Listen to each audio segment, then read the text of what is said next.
Hello दोस्त, आज vision 0.1 में आपका स्वागत है। और आज मैं आपको बताने जा रहा हूँ लेसन 10 इतिहास का। लेसन 10 जो है वो उपनिवेशवाद और अस्थायी बंदोबस्त के साथ साथ अंग्रेजों द्वारा चलाई गई मालवाड़ी व्यवस्था के बारे में भी जानकारी है। साथ ही साथ आदिवासियों का जो विद्रोह हुआ था, संथाल विद्रोह, कोल विद्रोह, इस सब के बारे में आपको जानकारी इसमें मिलेगी। हम सबसे पहले आपको बताना चाहते हैं उपनिवेश क्या है। उपनिवेश, उप मतलब दूसरे, निवेश मतलब जगह, वाद मतलब स्थापित, यानी दूसरे जगहों पे शासन या अधिकार स्थापित कर लेना क्या कहलाता है? उपनिवेशवाद कहलाता है। दूसरे शब्दों में उपनिवेशवाद एक ऐसी व्यवस्था है जिसके जरिए एक समृद्ध देश किसी भी कमजोर देश पर अपना अधिकार जमा लेता है, उसे क्या कहते हैं? उपनिवेशवाद कहते हैं। उपनिवेशवाद का बात सुनते ही हमारे मन में एक विचार पैदा होता है कि यानी भारत जो था अंग्रेजों का गुलाम था, यानी हमारा जो देश था ब्रिटिश हुकूमत के तहत चला है लगभग 200 वर्षों तक। हम किसके अंतर्गत रहे हैं? तो ब्रिटिश हुकूमत के तहत।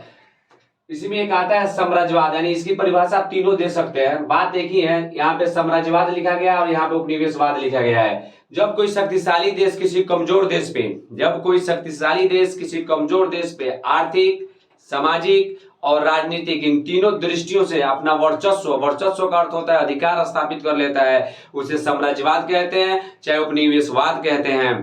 अब हम अगला कड़ी जानेंगे, आखिर भारत में उपनिवेशवाद की स्थापना क्यों हुआ, कैसे हुआ, इसके बारे में हम जानकारी हासिल करेंगे। तो सबसे पहला पॉइंट आता है कच्चे माल की प्राप्ति। सबसे पहले आप ये जानकारी हासिल कीजिए कि आखिर यूरोपियन देशों को भारत चाहे अन्य देशों पे उपनिवेश स्थापित करने की जरूरत क्यों पड़ी? क्योंकि औद्योगिक क्रांति की शुरुआत इंग्लैंड से हो चुकी थी 16वीं शताब्दी में। यानी औद्योगिक क्रांति का अर्थ होता है उद्योगों में एक विकास, यानी मशीनीकरण के द्वारा वस्तुओं का निर्माण कराना। और जब मशीनों के द्वारा वस्तु का निर्माण होगा तो कच्चे माल की आवश्यकता बढ़ेगी और पक्का माल को कहीं ना कहीं बाजार की आवश्यकता पड़ती है। और इस दोनों चीजों के लिए आपको एक ऐसी स्थान की आवश्यकता पड़ेगी जहां पे आसानी से कच्चा माल मिल जाए और आसानी से आपका बना हुआ माल बिक जाए। इसके दरमियान इन लोगों ने क्या किया? पूर्वी देशों का रुख किया, यानी पश्चिमी देशों ने किसका रुख किया?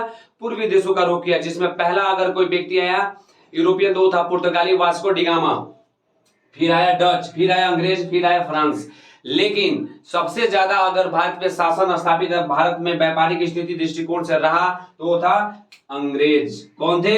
अंग्रेज। लगभग 150 वर्षों तक इन्होंने क्या किया? भारत पे संपूर्ण रूप से राज किया है। और ईस्ट इंडिया कंपनी इनकी जो थी, ईस्ट इंडिया कंपनी जो थी, जिसके तहत क्या करते थे? भारत में व्यापार के माध्यम से, यानी व्यापार करने की सोच से भारत में आए थे कि नहीं, हमें भारत में व्यापार करना है। जहांगीर के शासनकाल में इन्होंने शुरुआत किया था और औरंगजेब के शासनकाल समाप्त होते होते धीरे धीरे यह भारत के बहुत सारे क्षेत्रों पर अपना वर्चस्व स्थापित कर लिया था। साथ ही अंग्रेजों ने 3 प्रेसिडेंसी का निर्माण किया था, मद्रास, बंबई और बंगाल। इन तीनों प्रेसिडेंसी के साथ वो क्या करता था? भारत में व्यापार करता था। ये तीनों प्रेसिडेंसी अगर भारत के 3 क्षेत्रों बने थे तो इसके कहीं ना कहीं एक रीजन थे, एक कारण था। इसका कारण यह था कि यह समुद्र के किनारे टिका हुआ है। जैसे बंबई प्रेसिडेंसी यानी अरब सागर, मद्रास यानी तमिलनाडु वाली क्षेत्र का तो हिंद महासागर, और बंगाल प्रेसिडेंसी यानी बंगाल की खाड़ी। यानी पहले आने जाने की जो सुविधा थी वो क्या थी? जल मार्ग था, जिसके जरिए आप एक जगह से दूसरी जगह जा सकते थे। अंग्रेजों ने बड़ी ही बेहतरीन अपना दिमाग का इस्तेमाल करके पहले दक्षिण भारत पर अपना कब्जा किया और धीरे धीरे उत्तर भारत में प्रवेश करते करते सूरत में फैक्ट्री बैठाई, फिर धीरे धीरे बंगाल, बिहार, इन क्षेत्रों में इनका वर्चस्व बनता गया। अब हम जानकारी हासिल करेंगे आखिर उन्हें उपनिवेश स्थापित करने की आवश्यकता क्यों पड़ी। तो पहला पॉइंट आता है कच्चे माल की प्राप्ति। अगर आप मशीनीकरण वाले के दौर में अगर चले गए हैं तो सबसे जरूरत है प्रोडक्शन तो ज्यादा मात्रा में, यानी मशीन जो काम करेगी मानव यानी हस्तकला से, जो हस्तशिल्पी जो होती है ना, हाथों के द्वारा बनाए गए कारीगरों के काम की अपेक्षा मशीन तेजी में काम करती है। और जब मशीन तेजी में काम करेगी तो क्या होगा?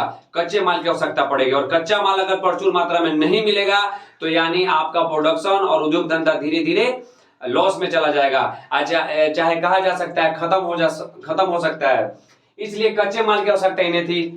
भारत में उपनिवेश स्थापित करने का एक कारण यह था कि यूरोपीय देशों में औद्योगिकरण हो चुका था, जिसके बारे में मैंने आपको बताया है, यानी मशीनीकरण हो चुका था, जिसकी वजह से वहां ज्यादा मात्रा में कच्चे माल की आवश्यकता थी। और कच्चा माल कहां से मिलेगा? तो उन जगहों से ले सकते हैं जहां पे आपका अच्छा तरीके से अधिकार हो, नहीं तो बाकी जगह से अगर कच्चा माल आप लेते हैं तो ज्यादा दाम देना पड़ सकता है। अगर उपनिवेश अगर आपका अपना है तो आप अपने मर्जी से वहां पे अपना काम करवाओगे, अपने हिसाब से, जो जिस हिसाब का प्रोडक्शन आपकी कंपनी करती है उसी हिसाब की खेती आप करवाओगे।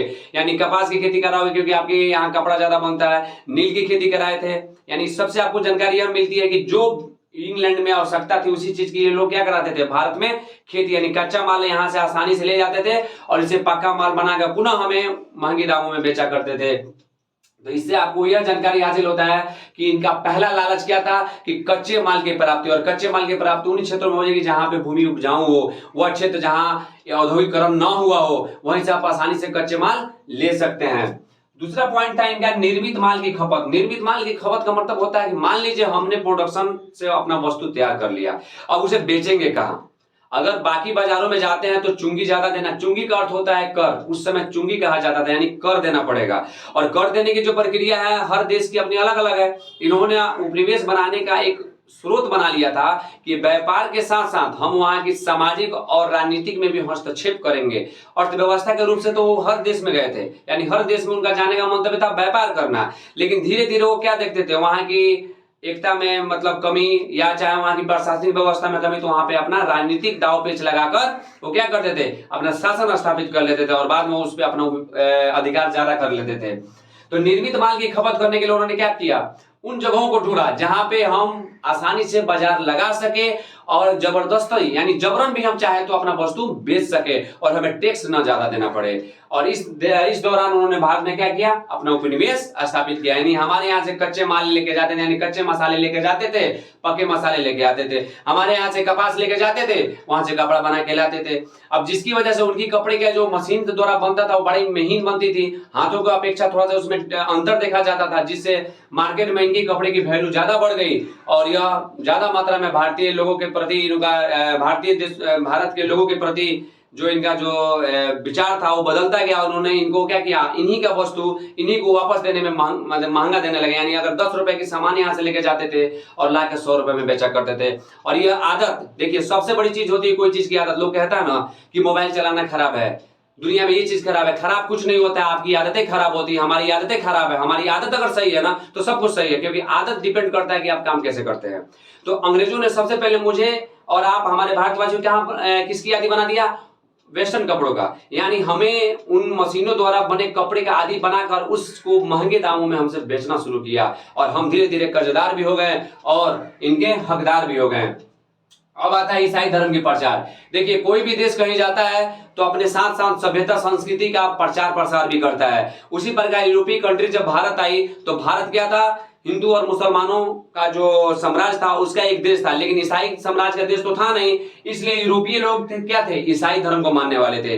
ये अपने धर्म की प्रचार करने के लिए क्या किए, भारत में उपनिवेश स्थापित किया। जो गैर ईसाई लोग थे उनको लालच के जरिए, चाहे जिसके तहत उन्होंने बनाया हो, या कहा जा सकता है उन्होंने धीरे धीरे उन लोगों को कन्वर्ट किया, उनको अपना गुलाम बनाया और कहा कि तुम ईसाई धर्म मानो तो तुम्हारे साथ बहुत सारे जो जायती हो रही है, वो जबरदस्ती हो रही है, उसको हम कम कर दिया जाएगा। और इस तरह से लोगों ने चर्च बनाना शुरू किया और चर्च बनाते बनाते यहाँ पे ईसाई लोगों का मैंने धीरे धीरे प्रचार प्रसार करना शुरू किए। तो एक तीसरा कारण क्या था कि अपने धर्म का प्रचार। यानी यूरोप कंट्री में ईसाई धर्म तो प्रचलित थी, साथ ही साथ वो इंडो इस्लामिक देशों में भी क्या करना चाहते थे, ईसाई धर्म का प्रचार करना चाहते थे। और ईसाई धर्म का प्रचार अगर कराना है तो उस क्षेत्र पर आपका अधिकार होना चाहिए, लेकिन क्योंकि धर्म को एक्सेप्ट करना आपकी मर्जी पे डिपेंड करता है। लेकिन इन्होंने कहीं कहीं जबरदस्ती भी अपने धर्म को क्या किया है, लोगों से कन्वर्ट करवाया है। फिर आता है समृद्धि की लालसा। देखिए समृद्धि यानी संपन्न होने की लालसा सबके पास है। हर एक देश संपन्न होना चाहता है, ये भी देश संपन्न होना चाहता है, अमेरिका भी संपन्न होना चाहता है, हर देश समृद्ध होना चाहता है। लेकिन इसकी जानकारी जो मिली थी यात्रा द्वारा, जो यात्री जो भारत में आए थे यात्रा करने, वो अपनी यात्रा वृत्तांत में भारत की समृद्धि और संपन्नता का वर्णन किया। इसकी जानकारी जब यूरोपीय कंट्री में इंग्लैंड, फ्रांस, डच, पुर्तगालियों को पता चला तो उन्होंने इसका अध्ययन किया। उन्होंने जाना कि भारत पूर्वी क्षेत्र में एक सबसे संपन्न और समृद्ध देश है, क्यों ना हम चल के वहां व्यापार करें। और व्यापार के माध्यम से वो लोग यहाँ आए थे, लेकिन जब यहाँ की राजनीतिक स्थिति को देखा तो यहाँ पर उन्होंने अपना वर्चस्व स्थापित कर लिया। और इस तरह से देखा जाए तो इन लोगों ने भारत में उपनिवेश बनाने के लिए जो मैंने 4 कारण बताया है ये काफी महत्वपूर्ण है। पहला, कच्चा माल। किसी भी देश को, किसी भी कंपनी को कच्चा माल चाहिए, तभी जाके वो पक्का माल बना सकता है। और पक्का माल अगर बनता है तो उसको खपत कराने के लिए बाजार चाहिए, बाजार के लिए इन्होंने उपनिवेश बनाया। और अपनी धर्म को प्रचार करने के लिए, अपनी धर्म को प्रचार यानी पूरे उनका मंतव्य है पूरे विश्व में ईसाई धर्म प्रचलित हो जाए, इसलिए उन्होंने जिन जिन देशों में उपनिवेश स्थापित किया वहां पे जाके आप देखिएगा तो बहुत सारा परसेंटेज ईसाइयों का मिलेगा। और समृद्धि की लालसा, और हर एक देश अपने आप को मजबूत बनाना चाहता है, हर एक व्यक्ति ज्यादा से ज्यादा कमाना चाहता है। और भारत के बारे में जो यात्रा विवरण में इन्होंने जो अध्ययन किया, इससे इनको यह मालूम चला कि नहीं यार, अगर हमें भारत में व्यापार करेंगे तो हम ज्यादा संपन्न हो सकते हैं, क्योंकि भारत को सोने की चिड़िया कहा जाता था। एक यात्री का विवरण में मैंने एक स्टडी किया था, उन्होंने पूछा था, यात्री जब भारत आया तो ग्रामीण क्षेत्रों में भ्रमण किया तो उसने पूछा कि आप लोग सोना गिन के नहीं रखते हो? तो यहाँ के ग्रामीण लोगों ने एक वाक्य बोला कि हमारे यहाँ फुर्सत नहीं, हम लोग सोना तौल के रखा करते हैं। इसका वर्णन जब अपने पुस्तकों में किया तो इसकी बात जब यूरोप कंट्री को चली तो यूरोपियन लोगों को लगा यार भारत तो काफी समृद्ध है, सोने की चिड़िया है, चलो अब हम लोग वहां लूटते हैं। तो लूटने का काम तो सबसे ज्यादा अंग्रेजों ने किया। आप देखा जाए तो आगे बहुत सारी चीजों में आपको हम बताएंगे, जहां आपको ऑटोमेटिक दिखाई देगा कि अंग्रेजों ने किस प्रकार हमारा शोषण किया है, किस तरह हमारे देशों को खोखला किया है और हमने किस तरह अपनी समृद्धि को गंवाया है। Thank you.